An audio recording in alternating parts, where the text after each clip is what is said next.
Good morning students. Study skill आणि memory टेक्निकच्या या थर्ड व्हिडिओमध्ये तुमच्या सर्वांचं स्वागत आहे. आपण विद्यार्थ्यांचे प्रॉब्लेम्स डिस्कस केले होते.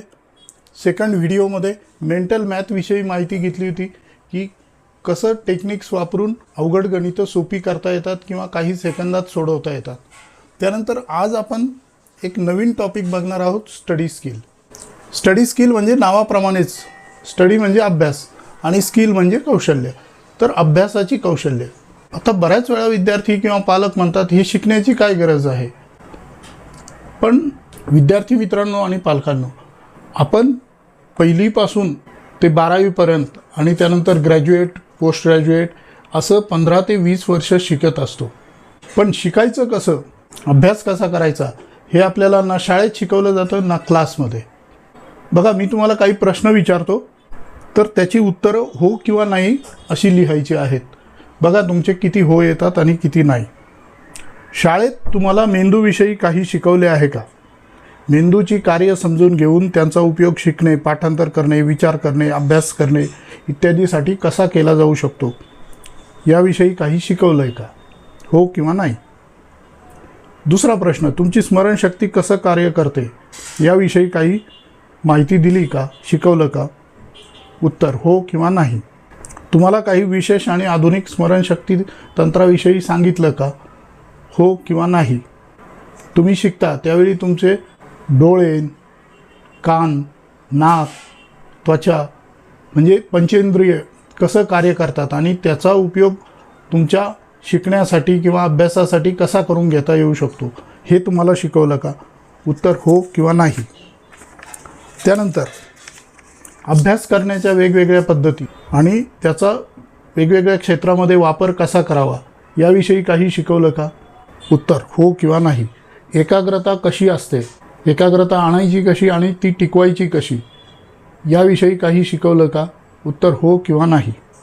एखादी गोष्ट किंवा अनेक गोष्टी लक्षात कशा ठेवायच्या आणि गरज पडल्यास त्याचा उपयोग कसा करून घ्यायचा याविषयी काही शिकवलं का? उत्तर हो किंवा नाही. प्रेरणा किंवा मोटिवेशन तुमच्या क्षमतांवर कसा परिणाम करते याविषयी काही शिकवलं का? आणि त्याचा अभ्यासात कसा उपयोग करून घेऊ शकता याविषयी काही शिकवलं का? उत्तर हो किंवा नाही. विचार करण्याच्या प्रक्रियेविषयी म्हणजे थिंकिंग प्रोसेसविषयी काही शिकवलं का? त्यानंतर स्पीड रीडिंग आणि स्पीड रायटिंग याविषयी तुम्हाला काही टेक्निक्स किंवा माहिती दिली का? उत्तर हो किंवा नाही. विद्यार्थी मित्रांनो, मला खात्री आहे की या बहुतेक सगळ्या प्रश्नांची उत्तरं नाही असतील. म्हणजे बघा, आपण आयुष्यातले 15 ते 20 वर्ष शिक्षणासाठी आणि अभ्यासासाठी घालवतो, पण त्याच्यातल्या बेसिक गोष्टीच आपल्याला शिकवल्या जात नाहीत. त्यामुळं मुलं जमेल तसा अभ्यास करतात, गरज पडली तर क्लास लावतात, मार्क मिळवतात आणि करिअर सुरू करतात. पण जर तुम्हाला या बेसिक गोष्टी माहिती झाल्या, जर तुमची ग्रास्पिंग पॉवर चांगली असेल, तर तुम्ही शिक्षकांनी शिकवलेल्यापैकी जास्तीत जास्त ज्ञान ग्रहण करू शकता. एकदा शिकलेलं लक्षात कसं ठेवायचं हे जर तुम्हाला टेक्निक माहिती असेल, स्मरणशक्ती किंवा मेमरी टेक्निक्स माहिती झाले, तर तुम्ही ते लक्षात ठेवू शकता.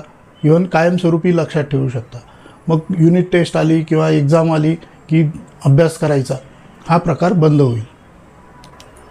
तर विद्यार्थी मित्रांनो, या स्टडी स्किलमध्ये आपण खूप सारे स्किल्स शिकतो. उदाहरणार्थ, शिकायचं कसं, शिक्षक शिकवताना आपण जास्तीत जास्त ग्रास्प कसं करायचं याविषयी मार्गदर्शन केलं जातं. त्यानंतर एकाग्रता कशी वाढवायची आणि ती टिकून कशी ठेवायची याविषयी तुम्हाला गायडन्स केलं जातं. बराच वेळा आपल्याला शिक्षक किंवा पालक हे सांगतात की कॉन्सन्ट्रेशनने अभ्यास करा, एकाग्रतेने अभ्यास करा. पण एकाग्रता आणायची कशी हे कुणीच सांगत नाही किंवा त्याच्या काय स्टेप्स आहेत, हे केलं म्हणजे एकाग्रता येईल असं कुणी काही सांगत नाही. बऱ्याच वेळा पालक आणि शिक्षक विद्यार्थ्यांना असं सांगतात की समजून घेऊन अभ्यास करा. आता समजून घ्यायचं म्हणजे नेमकं काय करायचं हे मात्र कुठलेही शिक्षक किंवा पालक सांगत नाहीत. की समजून घेण्यासाठी तुम्हाला या स्टेप्स करणं गरजेचं आहे, असं करा म्हणजे तुम्हाला समजून घेता येईल. तर आपण या स्टडी स्किल वर्कशॉपमध्ये या सगळ्या स्टेप्स शिकवतो की ज्यामुळं तुम्ही कॉन्सन्ट्रेशन करू शकता, समजून घेऊ शकता आता समजून घेण्याचा एक फायदा होतो की एखादी गोष्ट समजली की ती कायम लक्षात राहते, समजली नाही तर तिचं पाठांतर करावं लागतं. आता बरेच विद्यार्थी काय करतात की समजलं तर समजलं किंवा मग पाठांतर करतात, पाठांतर करून मार्कही मिळवतात, पण पाठांतर केलेलं रिपिटेशन झालं नाही तर काही दिवसांनी विसरून जातं. आता तुमच्या घरी विद्यार्थी असतील किंवा तुम्ही स्वतः विद्यार्थी असाल, तुम्ही जर 8वीत असाल तर 7वीची एखादी कविता पूर्ण म्हणून दाखवा. एखादा 11वीचा स्टुडंट असेल तर त्याने 9वी 10वीत शिकलेलं एखादं थेरम, त्याचं स्टेटमेंट आणि प्रूफ लिहून काढता येईल का आत्ता हे विचारा, किंवा तुम्ही स्वतःला विचारा हे करता येईल का तुम्हाला. तर बऱ्याच मुलांना, म्हणजे अगदी टॉपर आलेल्या मुलांनाही हे शक्य होत नाही. पुढचं पाठ मागचं सपाट अशी बऱ्याच जणांची परिस्थिती असते. मग याचा इफेक्ट पुढे उच्च शिक्षणात होतो. समजा तुम्ही इंजिनिअरिंग किंवा मेडिकलला गेले, सेकंड इयरला गेले की फर्स्ट इयरचं विसरणार, थर्ड इयरला गेले की सेकंड इयरचं विसरणार, फोर्थ इयरला गेले की थर्ड इयरचं विसरणार, आणि फोर्थ इयरनंतर इमिजिएट बेसिसवर जॉब मिळाला नाही तर हळूहळू फोर्थ इयरचंही विसरून जातं आहे. मग अशा मुलांना एम्प्लॉयमेंट किंवा जॉब मिळायला प्रॉब्लेम येतो आणि मग मिळेल ती नोकरी पत्करावी लागते. तर हे पाठांतराचे दुष्परिणाम आहेत. पाठांतराने तात्पुरते मार्क मिळतात पण दीर्घकालीन त्याचा लॉस होतो, कारण तुम्ही पाठांतर केलेलं परत परत रिपीट होत नाही. दरवर्षी सिलेबस बदलत असतो, नवीन कंटेंट येतं आणि आपण नवीन पाठ करत जातो. मागच्याची रिव्हिजन कधी होत नाही वार्षिक परीक्षा झाल्यानंतर, त्यामुळं अर्थातच ते विसरून जातं. तर मग एकदाच शिकून कायमस्वरूपी कसं लक्षात ठेवायचं हे पण तुम्हाला या स्टडी स्किलमध्ये शिकवलं जातं. त्यानंतर महत्त्वाची गोष्ट म्हणजे तुमच्या ज्ञानेंद्रियाचा उपयोग कसा करायचा.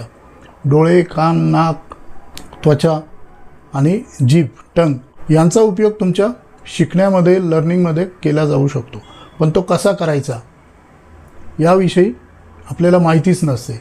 तर ती माहिती, ते टेक्निकसुद्धा या स्टडी स्किलमध्ये दिले जातात.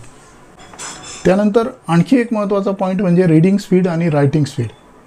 तर रीडिंग स्पीड म्हणजे काय, वाचनाचा वेग, आणि रायटिंग स्पीड म्हणजे लिहिण्याचा वेग.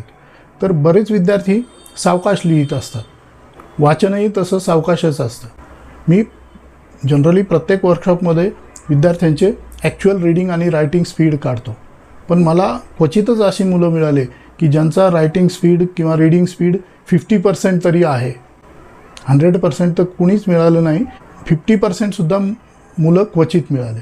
बहुतेकांचा स्पीड 50%च्या आत होता. याचा अर्थ सिंपल आहे.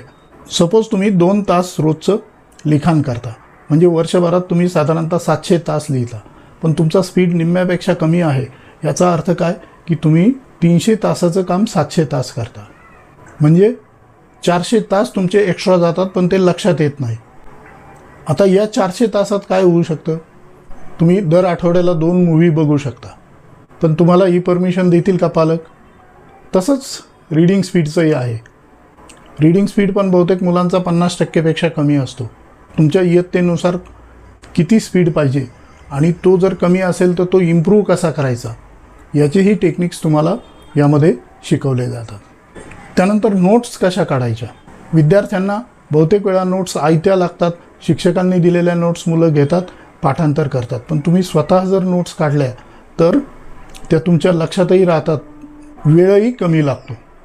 त्यानंतर सगळ्यात महत्त्वाचा पॉईंट म्हणजे सेल्फ स्टडी. एखाद्या शाळेमध्ये खूप सारे विद्यार्थी असतात, पण सगळेच काय टॉप येत नाही. शिकवणारे शिक्षक तेच असतात, जागाही तीच असते, वेळही तीच असते, पण तरीही काही मुलं टॉपला येतात, काही मुलं अगदी नापासही होतात. क्लासमध्येही तसंच. बऱ्याच वेळा पालक विद्यार्थ्यांना चांगले रेप्युटेड क्लासेस लावून देतात, पण त्या क्लासमधल्या 100 मुलांपैकी 4, 5, 10 जण टॉप येतात. सगळेच टॉप येत नाहीत. त्यांनाही शिकवणारे शिक्षक एकच, वेळ एकच, जागा एकच. तरी असं का होतं. तर याचं कारण असं आहे की विद्यार्थी शाळेतून आल्यानंतर किंवा क्लासमधून आल्यानंतर काय करतात याच्यावर त्यांचं यश अपयश अवलंबून असतं. म्हणजेच सेल्फ स्टडी कसा करतात मुलं, सेल्फ स्टडी कसा करायचा त्याचं टेक्निक तुम्हाला शिकवलं जातं. इवन प्रॅक्टिकली हे सगळे टेक्निक्स तुमच्याकडून करून घेतले जातात. त्यामुळे तुमचा परफॉर्मन्स कमालीचा वाढतो आणि तुम्ही इझिली टॉप रँक अचीव करू शकता. तर या ठिकाणी आपण थांबूया.